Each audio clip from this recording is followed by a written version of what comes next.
भगवत गीता श्लोक क्लास में आज का श्लोक है 5वें अध्याय का 19 और 20 नंबर श्लोक। अध्याय 5 श्लोक नंबर 19 श्लोक नंबर 20। ये श्लोक भी मिलते जुलते अर्थ वाले हैं, एक दूसरे से संबंधित है, इसलिए इन दोनों श्लोकों को आज एक साथ देखेंगे। पहले है 19 नंबर श्लोक। श्लोक है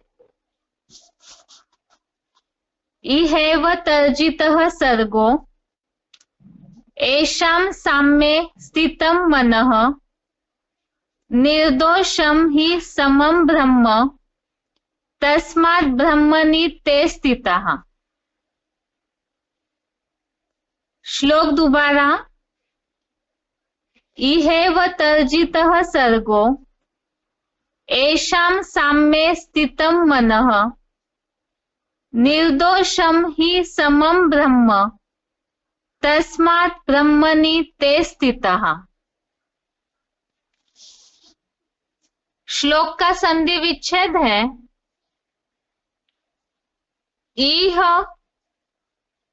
एव ते जितः सर्गः येषां साम्ये स्थितं मनः निर्दोषं हि समं ब्रह्म तस्मात् ब्रह्मणि ते स्थिताः। संधि विच्छेद दोबारा। इह एव ते जितः सर्गः येषां साम्ये स्थितं मनः निर्दोषं हि समं ब्रह्म तस्मात् ब्रह्मणि ते स्थिताः। शब्दों का अर्थ है येषां अर्थात जिनका, मनः अर्थात मन, साम्य अर्थात समानता में, स्थितम अर्थात स्थित है, ते अर्थात उन्होंने, इहैव अर्थात यहाँ ही, सर्गः अर्थात संसार को, जितः अर्थात जीता है, ही अर्थात क्योंकि, ब्रह्म अर्थात परम ब्रह्म, निर्दोषम अर्थात निर्दोष, समम अर्थात समान है, तस्मात् अर्थात अतः, ते अर्थात वे, ब्रह्मणि अर्थात परम ब्रह्म में, स्थिताः अर्थात स्थिर है। शब्दों का अर्थ दोबारा।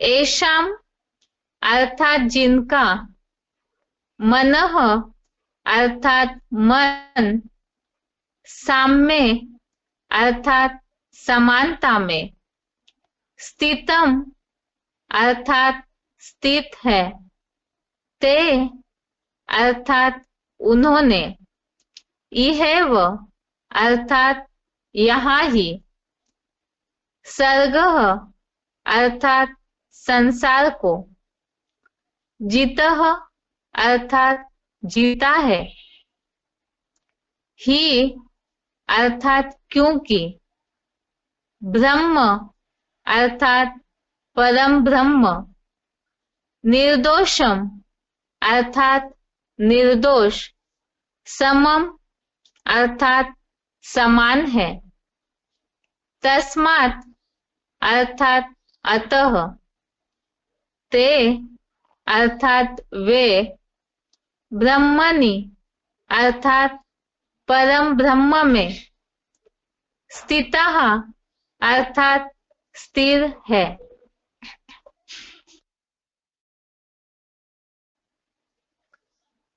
श्लोक का अर्थ है, जिनका मन समानता में स्थित है, उन्होंने यहाँ ही संसार को जीता है, क्योंकि परम ब्रह्म निर्दोष समान है, अतः वे परम ब्रह्म में स्थिर है। इसके पहले जो श्लोकों में बात चल रही थी, जैसे कि कल के श्लोक में पंडित जन समदर्शी होते हैं, अर्थात कहीं भी उनके मन में जो पंडित अर्थात ज्ञानी, और ज्ञान के लिए हमने देखा इसके पहले श्लोक में 16वें श्लोक में बात आई थी कि जिनका अज्ञान नष्ट हो गया है, और ज्ञान जैसे कि ज्ञान सूर्य का ज्ञान उनमें जब आ जाता है अव्वल नंबर पाठधारी में, तो वैसे ही वो पंडित जन हो जाते हैं, समदर्शी, समान दृष्टि वाले हो जाते हैं, पक्षपात की भावना उनके अंदर से निकल जाती है। और ऐसे ही आज के श्लोक में इसी से जुड़ा हुआ अर्थ बताया कि जो समदर्शी हो जाते हैं, जिनका मन समानता में स्थित है, उन्होंने यहाँ ही संसार को जीता है। मन में इच्छाएं निर्माण होती है, कामनाएं निर्माण होती है, और उसी के कारण राग या द्वेष निर्माण होता है। अब जब ऊंच नीच की भावना ही हट गई मन से, भेदभाव पक्षपात की भावना ही हट गई, तो वो मन समानता में स्थित है, और उन्होंने यहाँ ही संसार को जीता है। जो कहा जाता है मन जीते जगत जीत, क्योंकि सारी कामनाओं को, इच्छाओं को जीत लिया, तो इसीलिए मन जीते जगत जीत। इसी के जैसे और भी बातें मुरलियों में आती है, इंद्रिय जीते जगत जीत, काम जीते जगत जीत। तो कामनाओं को भी जीत लिया, मन के विचारों को भी जीत लिया, तो संसार को जीता है, क्योंकि परम ब्रह्म निर्दोष समान है, अतः वे परम ब्रह्म में स्थिर है। इसका क्लैरिफिकेशन सहित अर्थ भी देखते हैं। जिनका मन समानता में स्थित है, उन्होंने यहाँ दुखधाम में ही सारे हिंसक संसार को गीता ज्ञान और राजयोग से जीता है, क्योंकि परम ब्रह्म निर्दोष और समान है, अतः वे आत्मस्थ सहज राजयोगी स्वसहयोगी परम ब्रह्म में ही स्थिर है।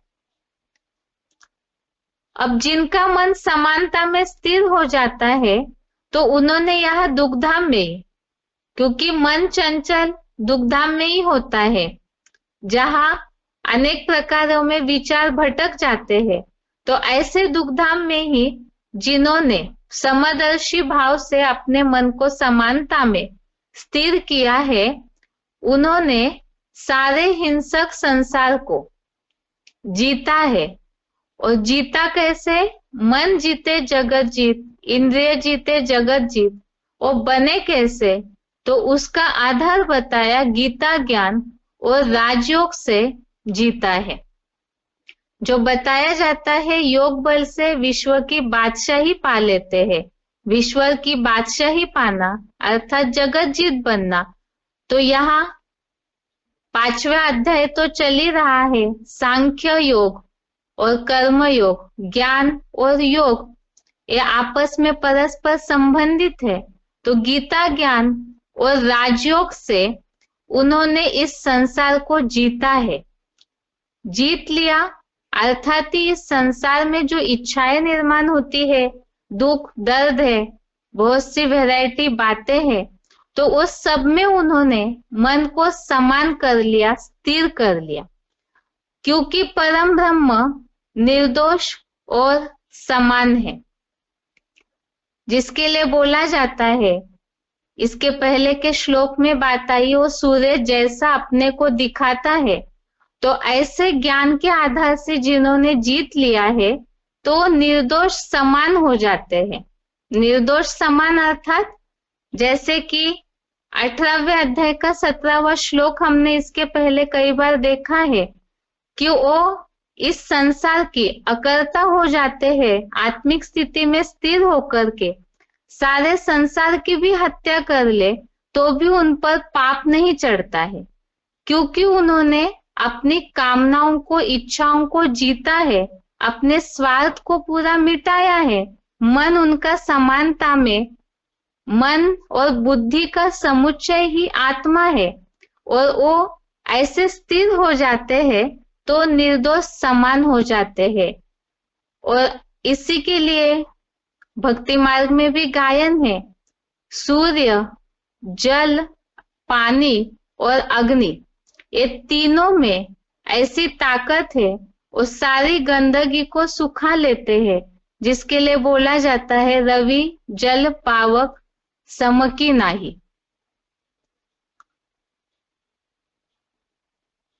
तो इसके लिए जो बात बोली, क्योंकि परम ब्रह्म निर्दोष और समान है, अतः वे आत्मस्थ सहज राजयोगी स्वसहयोगी परम ब्रह्म में ही स्थिर है। तो ऐसे जो पुरुषार्थी है जिन्होंने गीता ज्ञान और राजयोग से जीता है, तो वो निर्दोष और समानता में स्थिर हो जाते हैं। और उन्हीं के लिए बताया कि ऐसे पुरुषार्थी जो अव्वल नंबर है, उनके लिए पहले परम ब्रह्म में ही स्थिर है। ये इस श्लोक का अर्थ हो गया। आगे है 5वें अध्याय का 20 नंबर श्लोक, अध्याय 5 का श्लोक नंबर 20। जो ऐसे स्थिर हो जाते हैं उनकी निशानियां ही या उनका पुरुषार्थ आगे 20 नंबर श्लोक में बताया हुआ है। श्लोक है, न प्रहुष्येत प्रियम प्राप्य, नोद्विजेत प्राप्य चा प्रियम, स्थिर बुद्धिर सम्मूढ़ो ब्रह्मविद ब्रह्मणि स्थितः। श्लोक दोबारा, न प्रहुष्येत प्रियम प्राप्य, नोद्विजेत प्राप्य चा प्रियम, स्थिर बुद्धिर सम्मूढ़ो ब्रह्मविद ब्रह्मणि स्थितः। श्लोक का संधि विच्छेद है, न प्रहुष्येत प्रियम प्राप्य, न उद्विजेत प्राप्य च अप्रियम, स्थिर बुद्धि असम्मूढ़ ब्रह्मविद ब्रह्मणि स्थितः। 20 नंबर श्लोक का संधि विच्छेद दोबारा।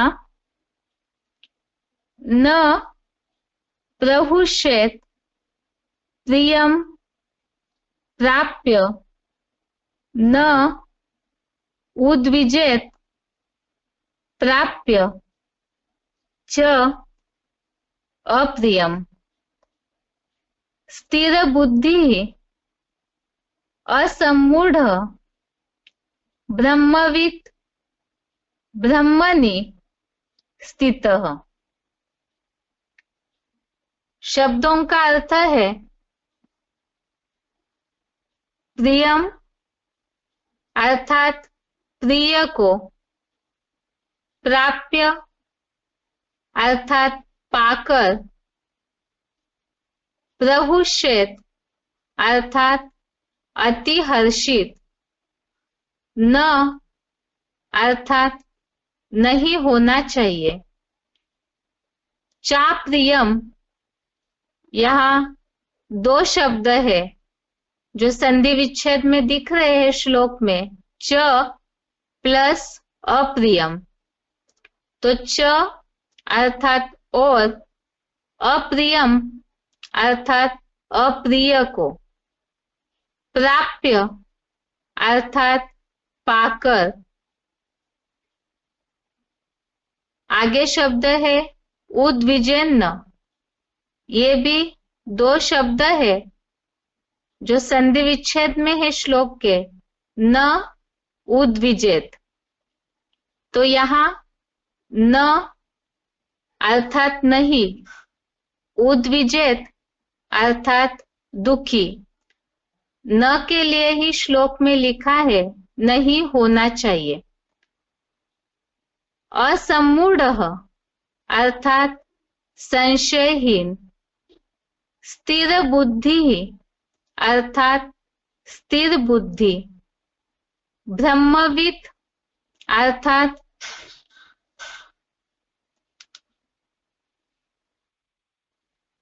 हाँ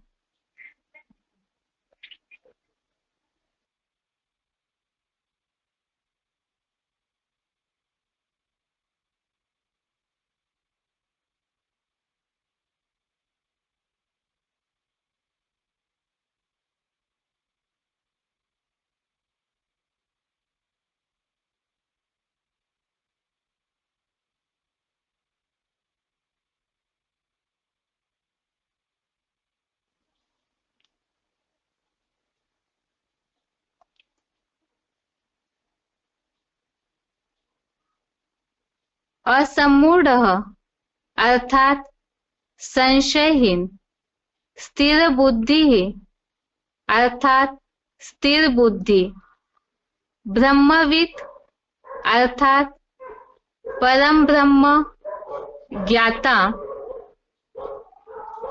ब्रह्मणि अर्थात ब्रह्म तत्व में, स्थितः अर्थात स्थिर है। शब्दों का अर्थ दोबारा। प्रियम अर्थात प्रिय को, प्राप्य अर्थात पाकर, प्रहुष्येत अर्थात अति हर्षित, न अर्थात नहीं, चाप्रियम यहाँ दो शब्द है, च और अप्रियम।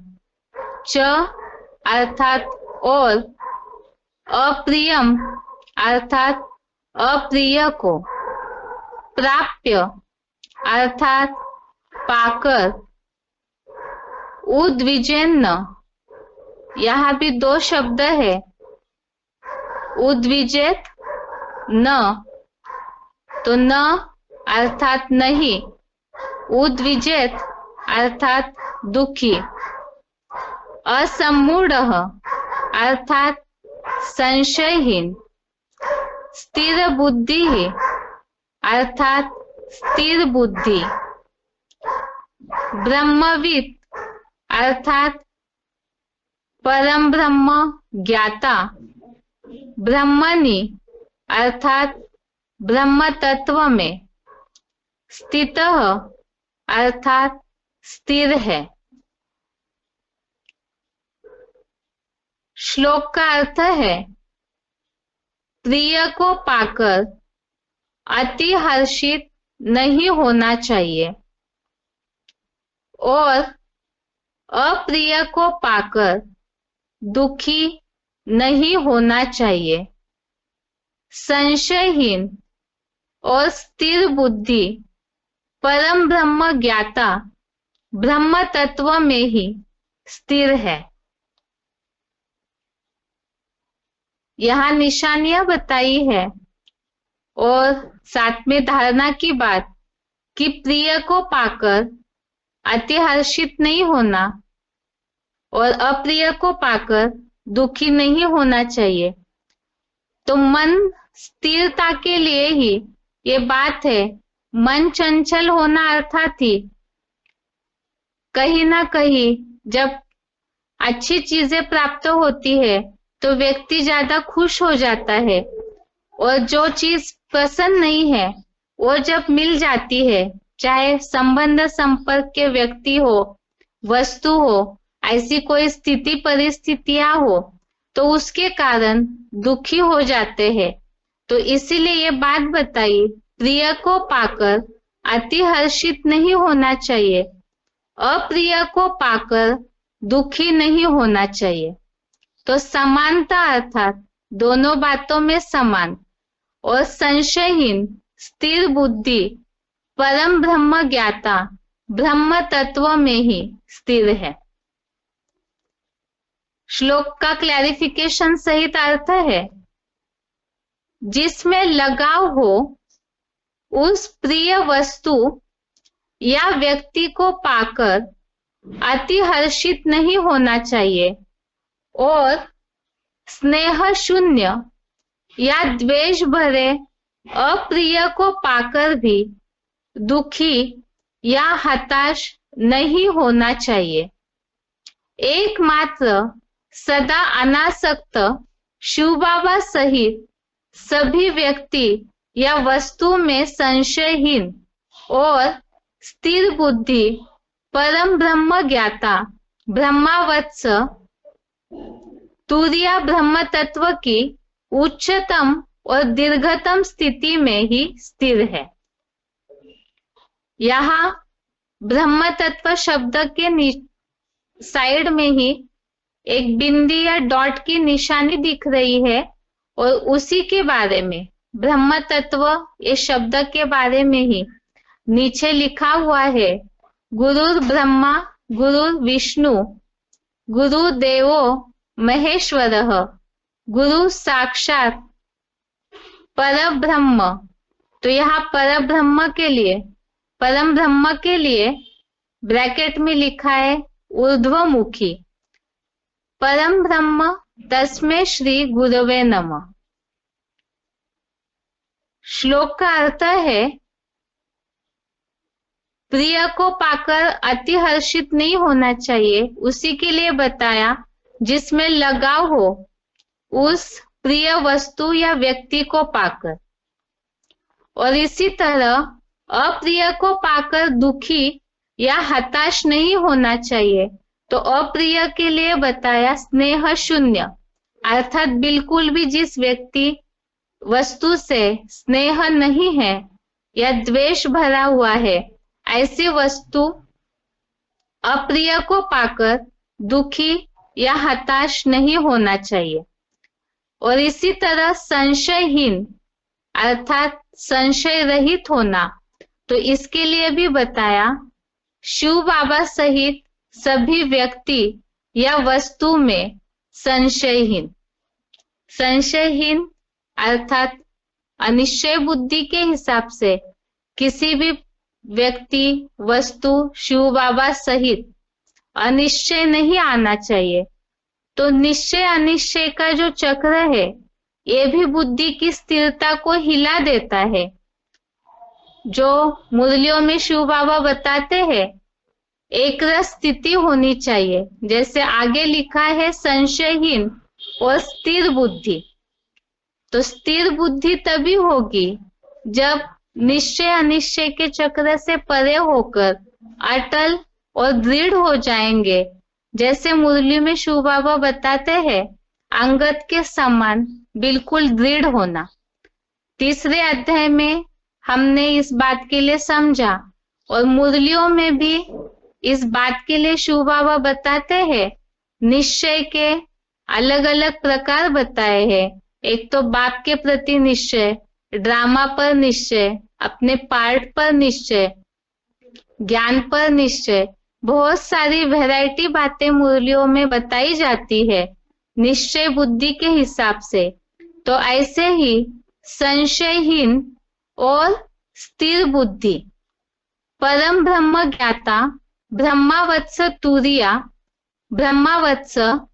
तुरिया ब्रह्म तत्व की उच्चतम और दीर्घतम स्थिति में ही स्थिर है।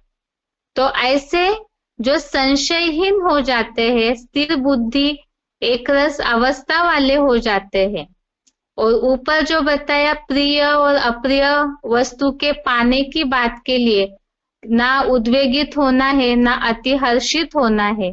तो ऐसे जो स्थिर हो जाते हैं वो ब्रह्म तत्व की उच्चतम दीर्घतम स्थिति में ही स्थिर है। और यहाँ तो एक अव्वल नंबर पार्टधारी ही है जिनके लिए मुरलियों में शिव बाबा बताते हैं कि वही ऊर्ध्वमुखी जो साक्षात परम ब्रह्म है, उनके लिए ये बात बताई जाती है।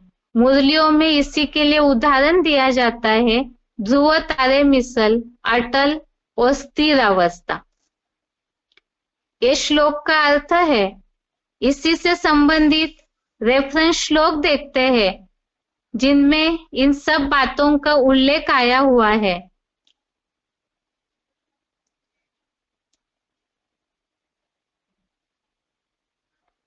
एक तो है अध्याय 6 का 32 नंबर श्लोक, अध्याय 6 श्लोक नंबर 32।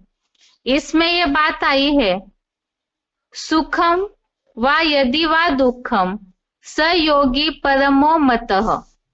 अर्थात ही एक तो सब प्राणियों में आत्मभाव से सुख को व दुख को समान देखता है। जो आज के श्लोक में बात आई, प्रिय को पाकर हर्षित नहीं होना और अप्रिय को पाकर दुखी नहीं होना, अर्थात ही सुख और दुख में समान रहना, वो योगी परम मान्य है। इसी तरह 18वें अध्याय का 10वां श्लोक, अध्याय 18 का श्लोक नंबर 10, इसमें भी ये बात आई है। एक तो संशयहीन, कुशलता रहित अप्रिय और अनिश्चित कर्म से द्वेषी नहीं। तो इस श्लोक में भी बात आई है संशयहीन होने की। आगे दूसरे अध्याय का 57 नंबर श्लोक, अध्याय 2 श्लोक नंबर 57, इसमें बात आई है, नाभिनंदन्ति न द्वेष्टि तस्य प्रज्ञा प्रतिष्ठितः। अर्थात केवल श्लोक से लागू होने वाली बात का ही रेफरेंस देखेंगे। इसमें ये बात आई है कि सब ओर से पूरा स्नेह रहित हुआ, उन सांसारिक शुभ या अशुभ को पाकर साक्षी दृष्टा की भांति न पूरा आनंदित होता है, न दुखी होकर द्वेष करता है, उसकी बुद्धि दृढ़ता पूर्वक आत्मा में स्थिर है। तो श्लोक में जो आज के बात आई 20 नंबर श्लोक में प्रिय अप्रिय को पाने की, तो ऐसे में स्थिर होकर के जो रहते हैं, जो दूसरे अध्याय के 57 नंबर श्लोक में भी यही बात बताई कि शुभ अशुभ को पाकर न आनंदित होता, न दुखी होकर द्वेष करता, उनकी बुद्धि दृढ़ता पूर्वक स्थिर है। आगे है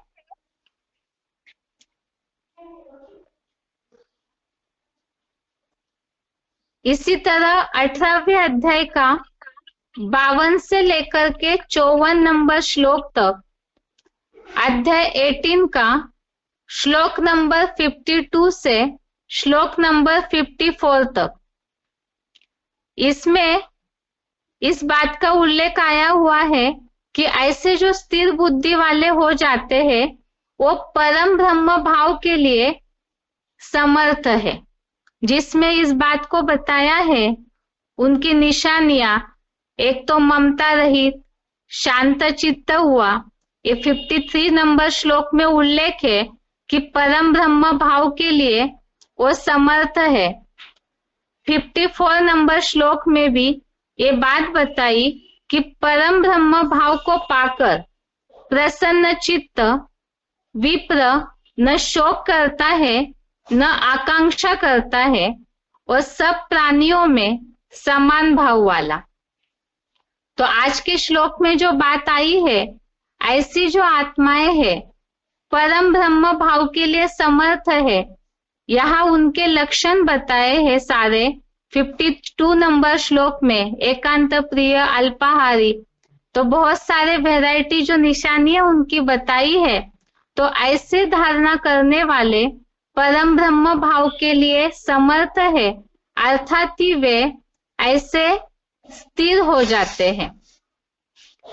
ये आज के 19 नंबर और 20 नंबर श्लोक संबंधित, ये सारा तो 20 नंबर श्लोक से संबंधित ही रेफरेंस श्लोक देखे हमने, और दोनों श्लोकों का सार है आज के 19 और 20 नंबर श्लोक का सार। एक तो जिनका मन समानता में स्थिर है वे मन जीते जगत जीत हो जाते हैं।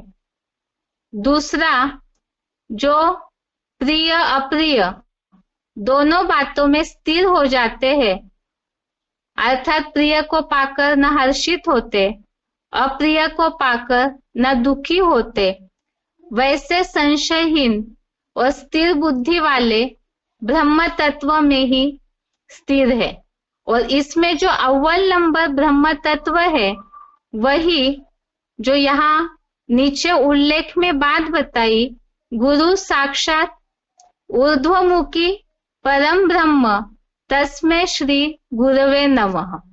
तो ब्रह्म तत्व कौन है, परम ब्रह्म कौन है, वो कैसे स्थिर हो जाते हैं, उसे मुरलियों में जो स्पष्टीकरण दिया है उसमें देखते हैं। इसके पहले श्लोक का उच्चारण।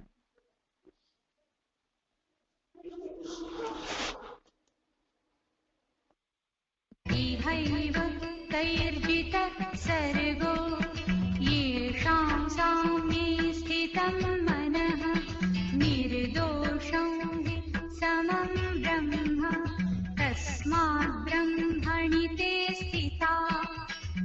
जिनका मन समानता में स्थित है उन्होंने यहाँ दुखधाम में ही सारे हिंसक संसार को गीता ज्ञान और राजयोग से जीता है, क्योंकि परमब्रह्म निर्दोष और समान है। अतः वे आत्मस्थ सहज राज योगी सो सहयोगी परमब्रह्म में ही स्थिर है।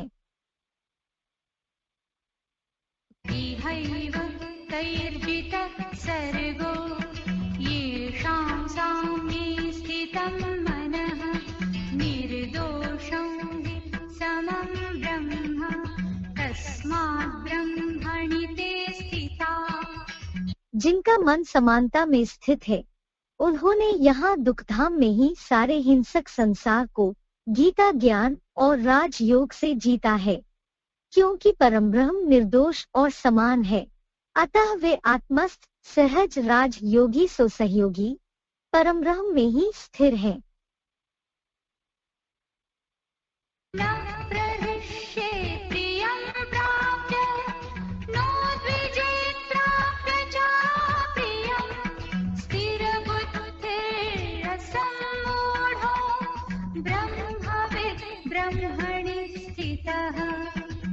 जिसमें लगाव हो उस प्रिय वस्तु या व्यक्ति को पाकर भी हर्षित नहीं होना चाहिए, और राग रहित या द्वेष भरे अप्रिय को पाकर भी दुखी या हताश नहीं होना चाहिए। एकमात्र सदा अनासक्त शिव बाबा सिवा सभी व्यक्ति या वस्तु में संशयहीन और स्थिर बुद्धि साक्षात परम ब्रह्म ज्ञाता तुरीय ब्रह्म तत्व की उच्चतम और दीर्घतम स्थिति में ही स्थिर है। गुरुर् ब्रह्मा गुरुर्विष्णु गुरुर्देवो महेश्वरः गुरु साक्षात परम ब्रह्म ऊर्ध्वमुखी ब्रह्मा तस्मै श्री गुरुवे नमः।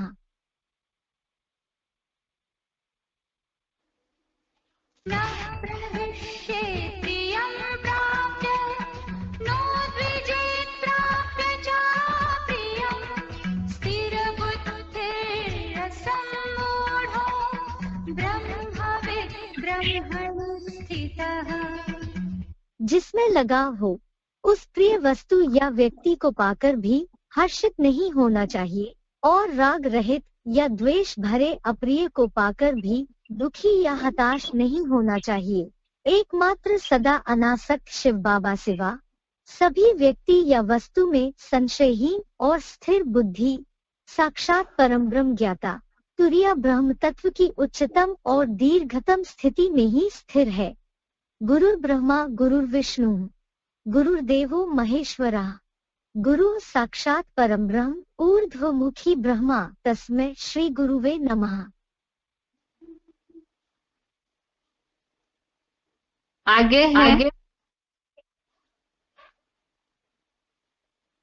श्लोक संबंधित पॉइंट्स। वार्तालाप नंबर 1662, डिस्कशन नंबर 1662। जो बात आई है निर्दोषम ही समम ब्रह्म, उस संबंधित पॉइंट। महाकाली के मस्तक पर शंकर का चित्र दिखाते हैं, क्यों? मस्तक में याद है या नहीं है? बल शरीर बल कैसा भी काला है, लेकिन मन बुद्धि याद में है।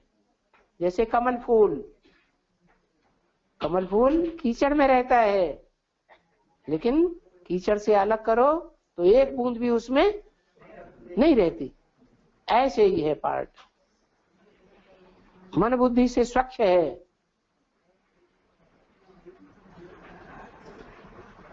निर्दोषम ब्रह्म, गीता में भी लिखा है ब्रह्मा के जो भी पार्टधारी हैं, एक ब्रह्मा है या अनेक ब्रह्मा है, और जो भी ब्रह्मा के पार्टधारी हैं वो सब निर्दोष हैं,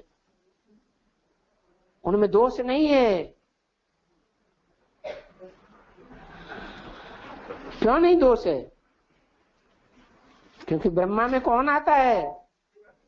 शिव आता है, इसलिए कोई दोष नहीं।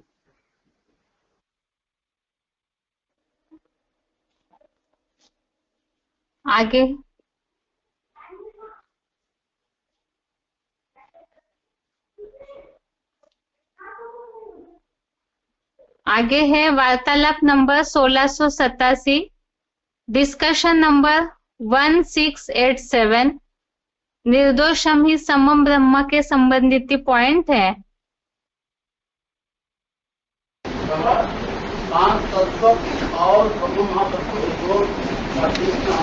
ब्रह्म महातत्व तुरीय तत्व है। ब्रह्म महातत्व जो है वो निर्दोष है। 5 तत्व दोषी हैं, ये विप्लव मचाते हैं, विनाश भी करते हैं। जो तुरीय तत्व है वो विनाशकारी नहीं है, अविनाशी है, और वो भी 2 प्रकार से है। ब्रह्म महत तत्व परमधाम भी कहा जाता है, जहाँ बाप रहते हैं। तो भगवान बाप के रहने का स्थान अविनाशी ब्रह्म महत तत्व है। फिर बाप जब इस सृष्टि पर आते हैं, जिस मुकर्रर रथ में प्रवेश करते हैं, वो भी ब्रह्म महत तत्व है, परम ब्रह्म जिसे कहा जाता है। वो भी निर्दोष है। सारी दुनिया दोष लगाती है। यज्ञ के आदि में भी दोष लगाया गया, लेकिन भगवान की नजर में वो निर्दोष है या दोषी है? निर्दोष है। जो आदि में सो अंत में भी ऐसे ही होगा। दुनिया वाले तो दोष लगाते ही हैं, क्योंकि ज्ञान नहीं है।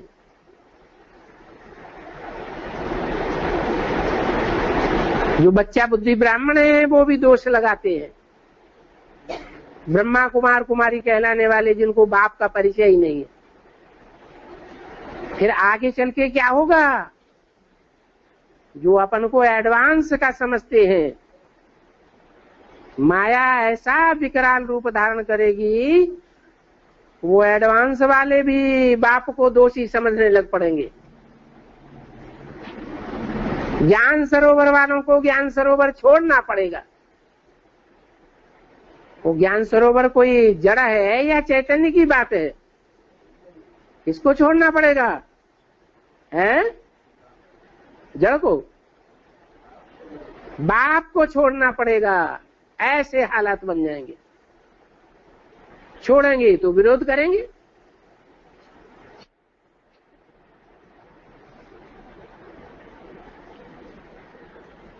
जो बाबा ने बोला है, तुम बच्चे ब्रह्म महत तत्व को, परम धाम को इस सृष्टि पर उतार लेंगे। इस सृष्टि पर भी तो कोई खास ठिकाना होगा ना, जो बाप के रहने का ठिकाना होगा।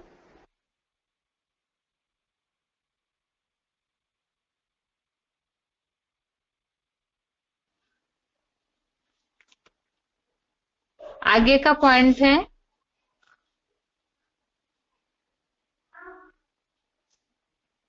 Selected point number 1136, selected point number 1136, समर्थ कोई नहीं दोष गोसाई।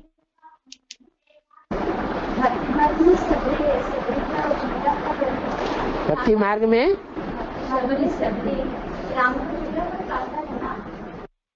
सबरी राम का झूठा फल खाते, सबरी झूठा फल राम को देती है ना।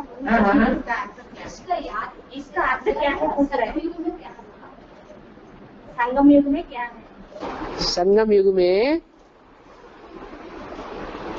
जो झूठा फल देती है, भगवान को अर्पण कर देती है, झूठा किसका है? झूठा कर दिया, अपने आप झूठा कर दिया कि किसी दूसरे ने झूठा किया। माने माताएं हैं और माताएं अपनी इच्छा से अपना पति बनाया और पति ने शरीर को झूठा किया। किसकी इच्छा से किया? किसकी इच्छा से किया? माता की इच्छा से किया। तो बेर को झूठा कर दिया ना माता ने, और भगवान को अर्पण हो गई। माना ज्ञान में आने के बाद अगर कोई शादी कर लेती है कन्या, तो क्या हो गई? शूद्राणी हो गई या ब्राह्मणी रही? शूद्राणी हो गई। शबरी भी क्या थी? शूद्राणी थी, व्यभिचारिणी बन गई। और व्यभिचारिणी बनने के कारण उसने वो फल को झूठा कर दिया। वो फल झूठा कर दिया। लक्ष्मण ने तो खाया नहीं। किसने खाया? भगवान राम ने खाया। अरे वो तो भगवान थे, वो तो पतितों को पावन बनाने वाले हैं। उन्होंने खाया तो उनके ऊपर तो कोई पाप लगेगा नहीं। भगवान विष पीता है, और विष कहा जाता है पराई स्त्री और पराये पुरुष को। पराई स्त्री और पराये पुरुष को सेवन करना ये विष के समान है। लेकिन अगर भगवान ने वो विष पिया तो समर्थ को नहीं दोष गुसाई, रवि पावक जल सम की नहीं। तो रवि मानी सूर्य तो ताकतवर है, अग्नि शक्तिशाली है, जल भी शक्तिशाली है। ये तीनों क्या करते हैं? जल भी शुद्ध कर देता है। जल देवता शुद्ध करता है कि नहीं? अग्नि भी है, शुद्ध कर देती है। और सूर्य भी कचरे को सुखा देता है, सारी बदबू को सोख लेता है। तो उनको कोई दोष नहीं लगता है। ऐसे ही जो भगवान है वो तो सर्वशक्तिवान है, उसको तो दोष लगने का सवाल ही नहीं। तो भगवान ने शबरी के झूठे बेर खाए, ये गायन है। लक्ष्मण ने नहीं खाए। क्यों नहीं खाए? हैं? क्यों नहीं खाए? फेंक दिए। इसलिए नहीं खाए कि वो पर स्त्री का अगर सेवन करेगा तो उसको पाप लग जाएगा।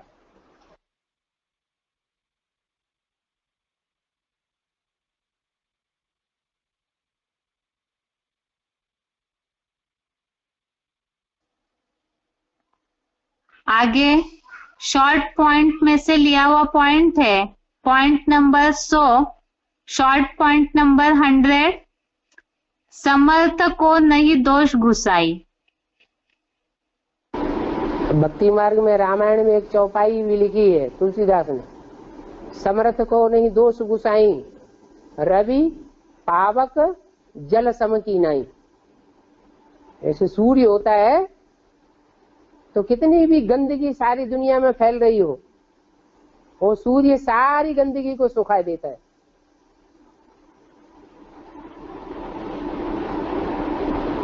उसको कोई दोषी नहीं मानता कि गंध खाता है, गंध सोख जाता है।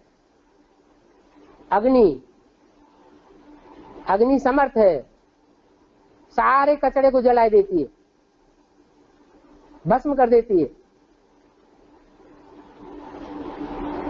तो उनकी शरीकत नहीं की जा सकती।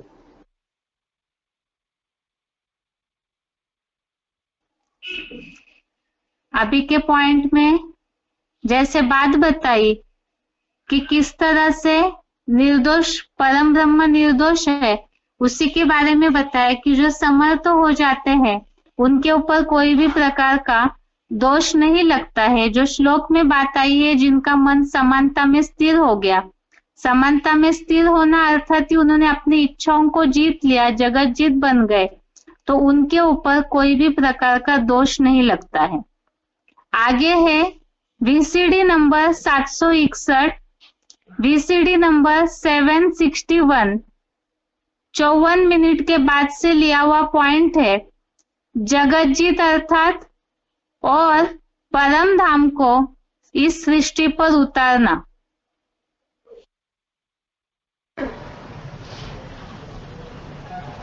बाप कहते हैं अभी माया पर जीत पाओ, माया जीते जगत जीत बन जाओ। फिर कहते हैं इंद्रिय जीते जगत जीत। फिर कहते हैं मन के हारे हार और मन के जीते जीत। माना माया पहला आक्रमण कहाँ करती है? मन में ही आक्रमण करती है, मन के संकल्पों को ही खराब कर देती है। तो मन को पावन बनाओ। मन कैसे पावन बनेगा?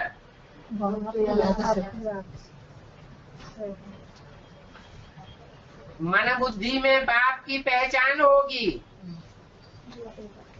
बाप की जानकारी होगी, ज्ञान होगा, तो बाप की याद आएगी।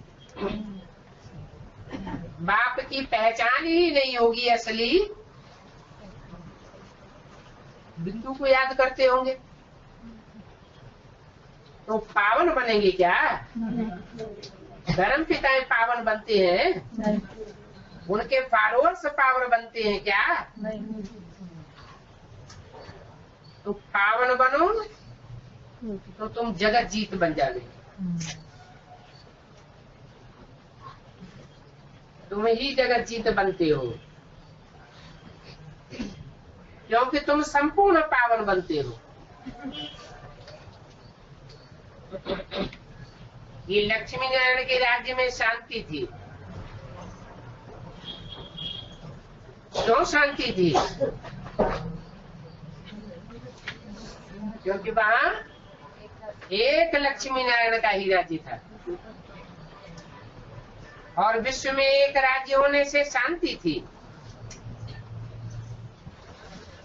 शांति एक तो होती है सतयुग में, और दूसरी शांति होती है शांति धाम में। ये दोनों शांति का अनुभव तुमको कहाँ करना है? संगम युग में कैसे करेंगे? सतयुग में शांति होती है, शांति धाम में शांति होती है। दो स्थान बताए। तो यहाँ संगम युग में कैसे अनुभव करेंगे?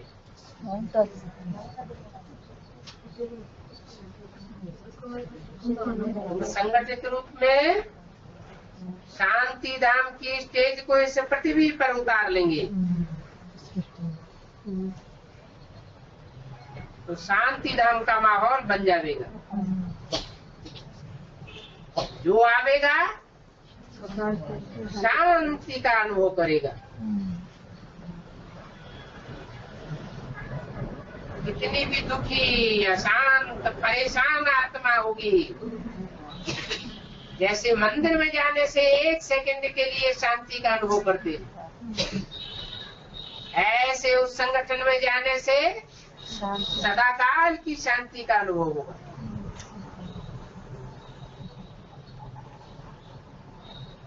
परंतु जब तुम पावन बनेंगे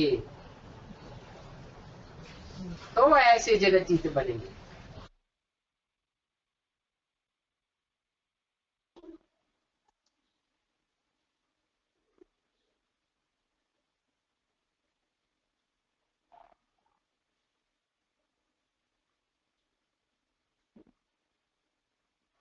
पॉइंट में जैसे बात आई जगतजीत बनने की और परम धाम को ही इस सृष्टि पर उतारना, तो ब्रह्म तत्व में स्थिर होना, अर्थात ये असली ब्रह्म तत्व जिसे ब्रह्मांड बोला है, इस सृष्टि पर चैतन्य ब्रह्म तत्व वो अपने में जैसे शांति को उतार लाता है, तो इसी तरह नंबरवार आत्माओं को बताया कि परम धाम को, शांति धाम को इसी सृष्टि पर उतारने के लिए मन को समानता में स्थिर करना है। श्लोक संबंधित और भी कुछ सिलेक्टेड पॉइंट्स, वीसीडी पॉइंट्स बाकी है, उसे सोमवार को टेस्ट पेपर के बाद देखेंगे। अभी आगे बेसिक कोर्स में हमने भगवान के कर्तव्यों के बारे में जो गलत रीति से मान्यता बैठी हुई है, भगवान पत्ते पत्ते को हिलाते हैं, वो किस तरह से गलत है, इसे प्रूफ के साथ कल के क्लास में हमने समझा है। अभी आगे भगवान के कर्तव्य को लेकर के एक दूसरी मान्यता और भी है, उसे आज के क्लास में देखते हैं। दूसरी मान्यता है भगवान सर्वशक्तिवान है। अब सर्वशक्तिवान है तो भगवान सब कुछ कर सकते हैं। अब ये देखना है कि भगवान सब कुछ कर सकते हैं, इसका मतलब क्या भगवान अल्पकाल की जादू, चमत्कार ये सब करना, ये भी भगवान के दिव्य कर्तव्यों में आता है? सबसे पहली बात, दुनिया में लोगों के मन में, कलयुग में तो वैसे ही सब बहुत दुखी अशांत तो होते हैं, तो इसीलिए ही उसके चलते लोग भगवान की चाह में ये समझने लगते हैं कि भगवान तो सर्वशक्तिवान है, सारी शक्तियां उनके अंदर है, अर्थात तो सब कुछ कर सकते हैं। सब कुछ का अर्थ क्या? जैसे मरे हुए मुर्दे को भी जिंदा कर सकते हैं, मरी हुई मक्खी को भी जिंदा कर सकते हैं। अब ये सोचने की बात है कि भगवान के दिव्य कर्तव्यों में क्या ऐसे कार्य भी आ सकते हैं? मरे हुए को जिंदा करना, मक्खी को जिंदा करना। इसके पहले आत्मा के पाठ में हमने एक बात को समझा था, जैसे मरे हुए व्यक्ति को जीवित करने की जो बात भगवान का कर्तव्य समझी जा रही है। मृत्यु के बारे में तो हमने समझा है, जो भगवत गीता में भी उल्लेख आया है 2वें अध्याय में, जातस्य ही ध्रुव जन्म मृतस्य च। ये जो जन्म मरण का चक्र है, ये तो न टलने वाली बात है। जैसे दिन के बाद रात, रात के बाद दिन, इसी तरह जन्म मृत्यु ये चक्र तो नूंदा हुआ है। तो ऐसी न टलने वाली बात में क्या शोक करना, ऐसे भगवान ने अर्जुन को समझाया है। तो फिर यहाँ मरे हुए को जिंदा करने की बात कैसे हो सकती है?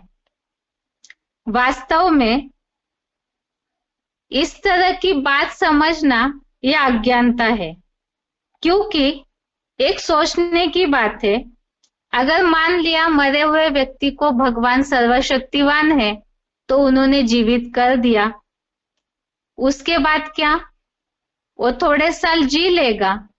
लेकिन हम इस बात को सब जानते हैं, सारे मनुष्य जानते हैं कि प्रकृति के तत्व है, उनमें तो परिवर्तन निहित है।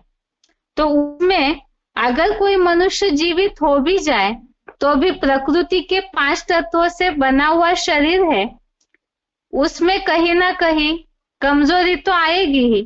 तो वो मरे हुआ अगर व्यक्ति जीवित हो भी जाए तो क्या वो पूरी तरह से लंबे काल के लिए जीवित रह सकता है? दूसरी बात, क्या इस तरह मुर्दे में जान फूंकना ये भगवान का दिव्य कर्तव्य हो सकता है? क्यों? क्योंकि एक तो समझने की बात है, भगवान आकर के ये बात खुद समझाते हैं कि वे कोई भी प्रकृति के नियम को नहीं तोड़ते हैं। क्योंकि अगर भगवानी प्रकृति के नियमों को तोड़ने लगेंगे, प्रकृति का जो भी सर्कल है, जो भी चक्र चलता है, वो तो मनुष्य जीवन के अनुकूल चलते रहता है।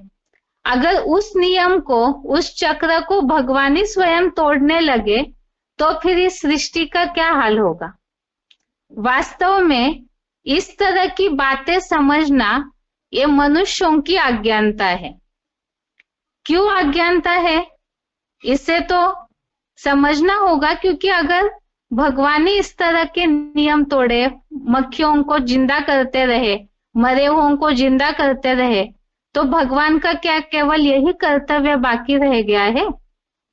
वास्तव में दिव्य अर्थात ही ऐसा दिव्यता वाला कार्य, तो ये मरे हुओं को जिंदा करना केवल एक ही दिव्य कर्तव्य में कैसे हो सकता है?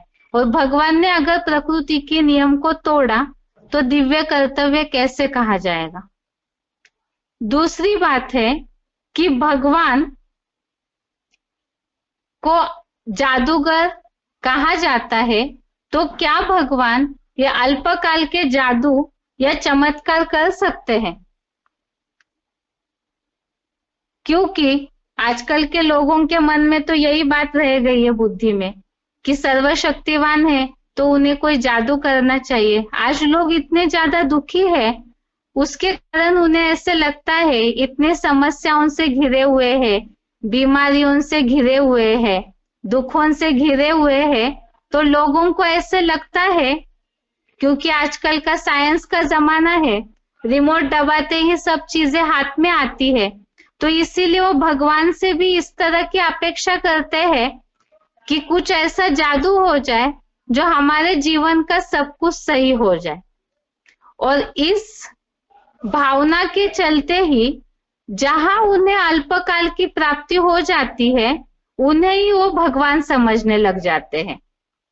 जैसे आज की दुनिया में तो ये बोलबाला बहुत ज्यादा है, किसी भी जिन्हें भगवान समझ रहे हैं अज्ञानतावश, तो ऐसे गुरुओं के पास जाकर कहीं ना कहीं, जैसे ऐसे लोग बहुत निकले हैं जो ऐसे करते हैं, ताबीज दे दिया, विभूति दे दी, कुछ ऐसे मंत्र बता दिया, कान में छू मंत्र कर दिया, लड्डू हाथ में आ जाता है, विभूति से तुरंत कोई ना कोई बीमारी ठीक हो जाती है, कोई ना कोई ऐसा जादू आशीर्वाद देते ही नौकरी मिल जाती है, बिजनेस में बरकत आ जाती है, तो लोग ये समझने लगते हैं कि हाँ बस ऐसी प्राप्ति हमें करा दी तो यही भगवान हो गए।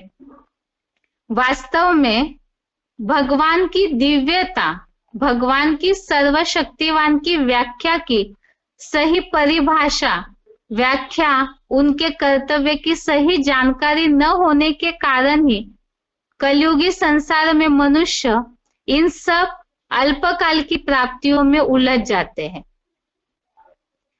अब यही बात है कि इन सब बातों से ही, इन सब बातों में फंस करके बीमारी ठीक हुई तो बस भगवान समझने लगे, नौकरी मिल गई तो समझने लगे कि इनकी जादू से, विभूति से, इनके लड्डू खाने से ही हमें ऐसी प्राप्ति हो गई। और इसके पीछे ही फिर सारी तन मन धन की शक्तियां मनुष्य मात्र ऐसे जिन्हें भगवान मान लेते हैं, कहीं ना कहीं ऐसे साधु संत मिलते हैं, विद्वान मिल जाते हैं, कोई गुरु ऐसे मिल जाते हैं जिन्हें भगवान समझ करके उनके पीछे ही तन मन धन की शक्तियां सारी गवा देते हैं। वास्तव में ये तो समझने की बात है, अज्ञानतावश अल्पकालीन जो प्राप्ति है, भौतिक प्राप्ति कही है या तो फिर जो धन की प्राप्ति अल्पकाल की होती है, उसी के चलते ही मनुष्य इन सब बातों में उलझे हुए हैं। अब इस बात को सही मायने में समझना जरूरी है कि क्या भगवान ऐसी अल्पकाल की प्राप्ति कराते हैं? भगवान तो ऊंच से ऊंच है, सुप्रीम अथॉरिटी है, उनका कर्तव्य दिव्य कहा जाता है, उस शब्द में ही इतनी ताकत भरी हुई है, तो नौकरी देना, मुर्दे को जीवित करना, बिजनेस में जो विनाशी धन है, आज की दुनिया में धन तो हाथ का मैल कहा जाता है, तो ऐसे धन की प्राप्ति अल्पकाल की कराना, क्या ये भगवान का कर्तव्य हो सकता है? भगवान तो सदाकाल की प्राप्ति कराने वाले हैं। इसीलिए ही ऐसे जो गलत फहमी से छोटे मोटे जादू मंत्र में फंसने वाले, छोटे मोटे प्राप्तियों में फंसने वाले, तो इन झूठ में फंसने के कारण ही मनुष्य का वास्तव में पतन होता है।